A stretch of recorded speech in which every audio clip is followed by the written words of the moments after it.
Hello everyone. Today we'll be talking about emphasis. This is another advanced grammar lesson. So, let's begin with the first slide. What is emphasis? When we say, for example, we want to emphasize a part in a sentence. Look, this is the simplest definition of emphasis. It draws attention to a part of speech. Example, we have one sentence. We say, I wake up every day at 7 a.m. In here, we put the emphasis on I, the subject. We say, I wake up every day at 7 a.m. Or we could say, I wake up every day at 7 a.m. Or I wake up every day at 7 a.m. Or I wake up every day at 7 a.m. Or you could put the emphasis on the time of the day. It is a.m. or p.m. You could say, I wake up every day at 7 a.m. It means it is a.m. It is not p.m. This is the simplest form of emphasis in English and generally in all languages. But the thing is, sometimes we want to be more creative about it, and we don't want to be this simplistic in here. Today, we'll discuss the advanced forms of emphasis in English. First, we'll talk about emphasis with passive. Passive is very useful when you want to put emphasis on a part of the sentence. For example, it is all about the subject. What is the subject? What you begin your sentence with, all right? So, a dentist fixed my teeth. This is the subject of your sentence. Like naturally, without even the need of intonation, you know that the main focus of this sentence is the subject of the sentence. A dentist fixed my teeth.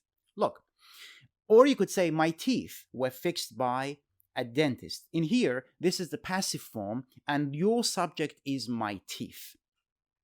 And in here, this is a sentence with have or get for passive. We say, I had my teeth fixed by a dentist. In here, the subject is I, so the main focus is I. The emphasis of the sentence is always on the subject if there is no intonation involved. Now, if you want to review our lesson on passive, you could go back. A few lessons ago, we talked about passive. So, the next is about emphasis with inversion. We had a lesson on inversion. I think it was our previous lesson. So you may want to go and take a look at it if you are not sure what inversion is. Change the order of subject and verb. We invert the parts of the sentence and the main parts, like the subject takes the place of the verb and the other way around for the verb. Look, in no way was she like her father. So you could simply say she was not like her father in any way. This is a simple sentence, but you want to put emphasis on in no way. So you begin your sentence with that. You say in no way, but you cannot say in no way she was like her father. You need to invert it. You need to say in no way was she, was the verb and she the subject. They change places, like her father. Another example, only after you will I go in. We don't say I will go in. We say will I go in. Just because we began the sentence with only after you. Up in the air were my legs. Suddenly, up went the prices. Again, see the lesson on inversion if you want to know exactly. We could never know exactly, but like the most common cases of inversion, you could have a review on them in our lesson on inversion. So, emphasis with fronting. What is fronting? It's very simple. You bring what matters to the front of the sentence. Look, bring it to the front. This is our sentence. This is without emphasis. We say, I don't know where she is. Okay? Now, you want to put emphasis on the second part of the sentence. So you say, where she is, comma, I don't know. Or, it may be difficult, but not impossible. This is without emphasis.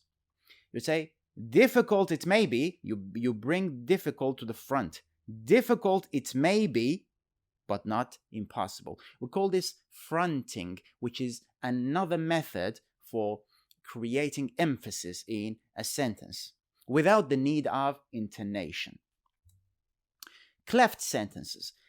Cleft, like the word cleft means a thing which is comprised of two pieces, or one piece with a crack in between.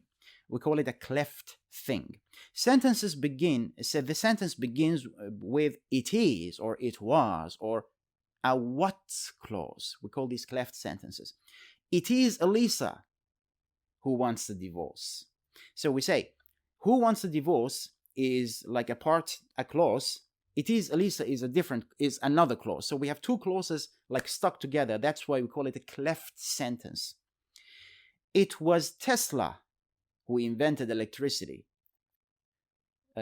This is it was. And this is a what clause. What I want from you is loyalty. What she did, another what clause. What she did was slap him in the face, or to slap him in the face. This is optional. You could use an infinitive form or the base form. Okay, emphasis words. There are some words in English we use to create emphasis in a sentence. Example, own. When you say, it was my idea, you want to put emphasis on it. You say, it was my own idea. And the intonation is also important in here. Indeed, the situation is terrible.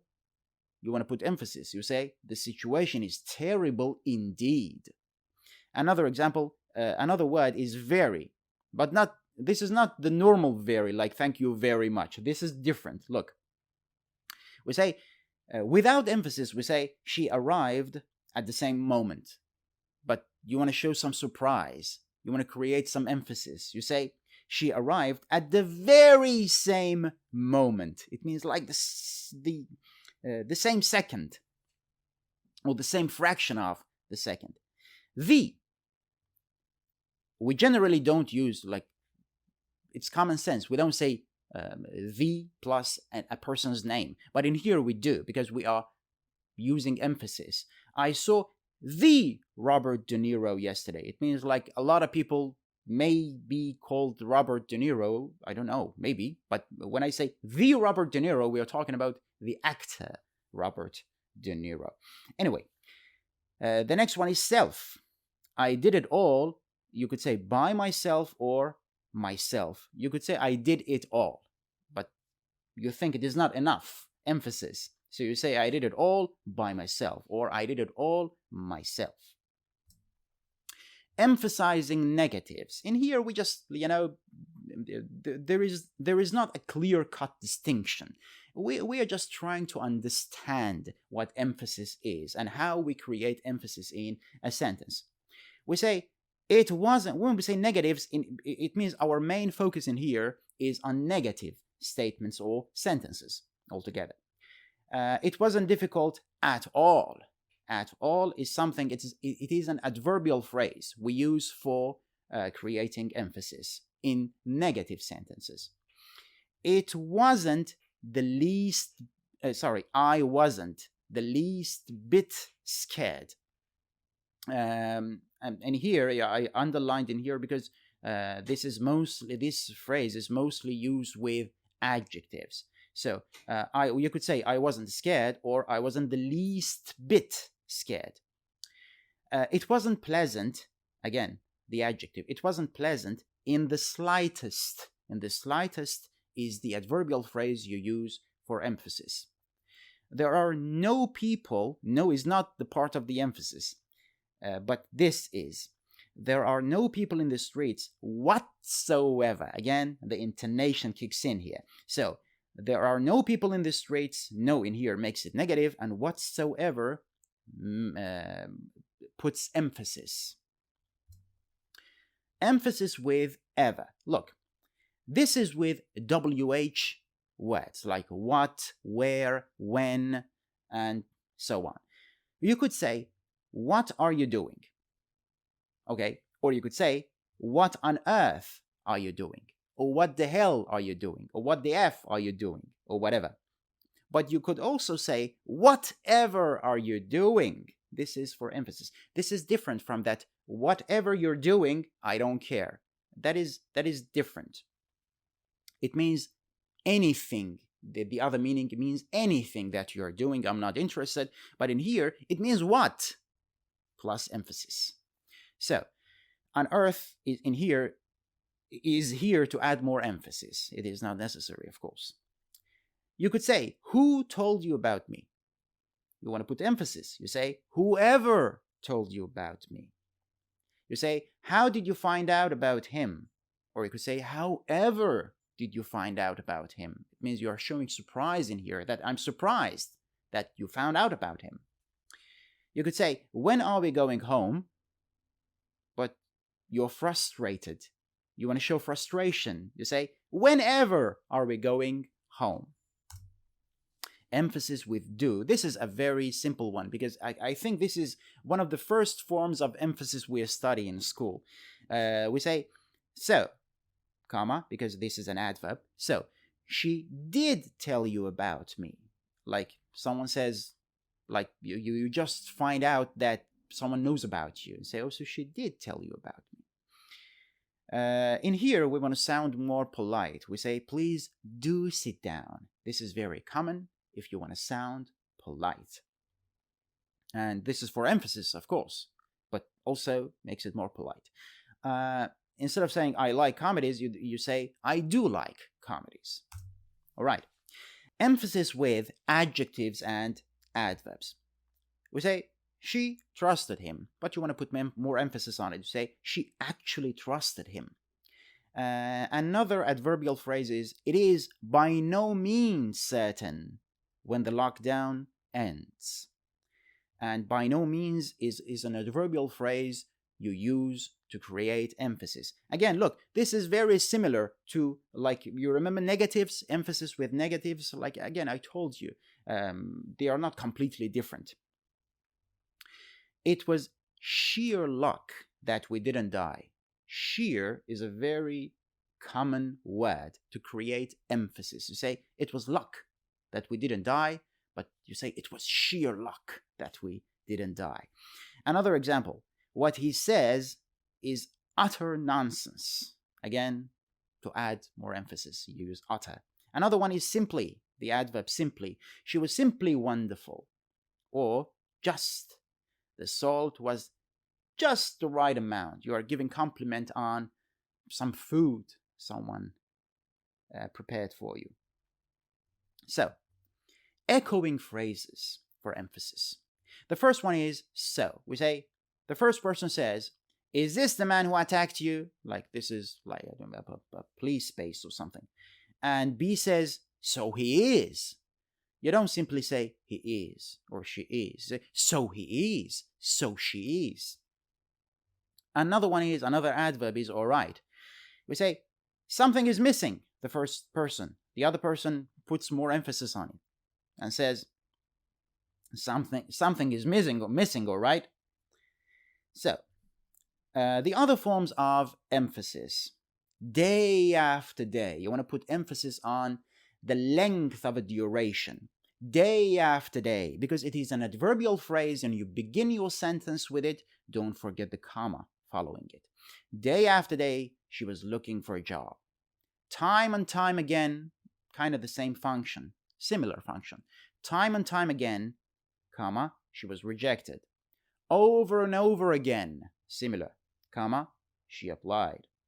She was working day in, comma, day out. Day in, day out. When you say someone works day in, day out, it means they work a lot. She tried and tried. With the repetition of the verb, she ran and ran. He went and went. You see, with the repetition of the verb, you are creating emphasis in a sentence. She tried and tried until she succeeded. All right. This was our lesson on emphasis. I hope you have enjoyed it. If you did, you know what to do. See you next time.